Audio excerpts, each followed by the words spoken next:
To Matt Gooderick, who joins us now for more on what's happened. Matt, I believe you are, if not on the scene, very near to the scene. Can you just explain the situation where you are?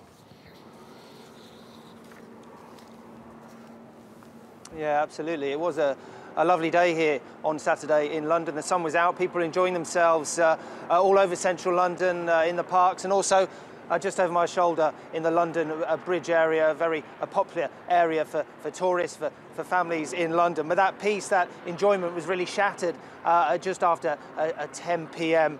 Local time on Saturday night, when people, of course, coming out of restaurants, going to bars, enjoying themselves with friends and family. And Metropolitan Police soon confirming that they were dealing with a terrorist incident. Two incidents to tell you about. One at London Bridge, as we've been hearing, and then several hundred metres down the road at Borough Market. Let me speak specifically about those two incidents, if I will. Police say they believe 6 people have been killed and at least 20 people taken to hospital. Some reports saying that number now risen to 30. Police say then a speeding white van struck into pedestrians in London Bridge, or on London Bridge in that area. The vehicle then continued from London Bridge to Borough Market, and the suspects then left the vehicle, and a number of people were stabbed, including a police officer there.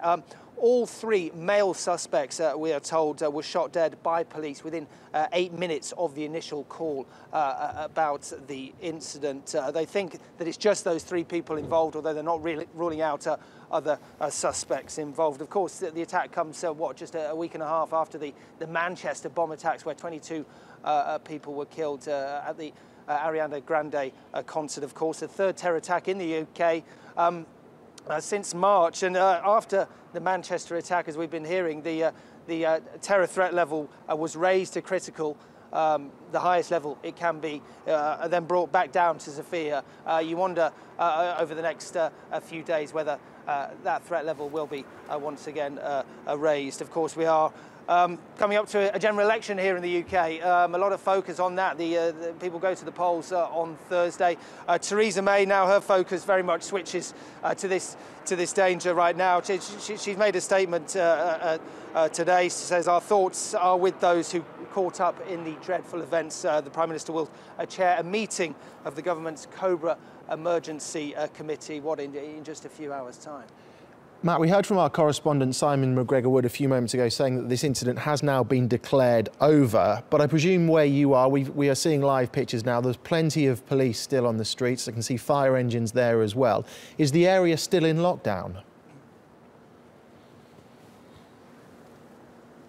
It is very much so. You know, we've been here a few hours now, and a number of people not quite sure what's going on. We've had a few cyclists try and go through this cordon behind me, and soon, very quickly, told by police, stop what you're doing, turn around and get back. There's still quite a bit of confusion around the central London area. You've got people still coming out of nightclubs in London and wondering what's happened.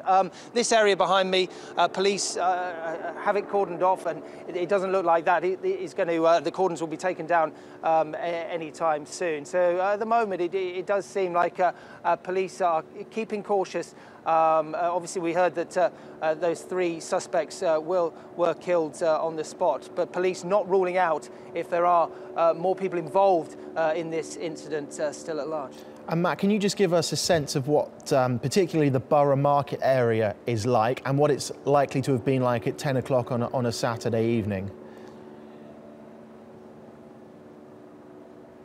I mean, absolutely. Borough Market is a hustling, bustling kind of area, really popular in the last few years in London. It's an area where a lot of boutique restaurants are, a lot of very popular restaurants there. So you have this incredible area where tourists come, of course they do, to visit this area called Borough Market, but it's also a place for Londoners to go. They love to sample all the foods and restaurants of the area. So, hundreds of thousands of people descend on this area every week, and of course Saturday evening is one of the most popular times to go and visit Borough Market.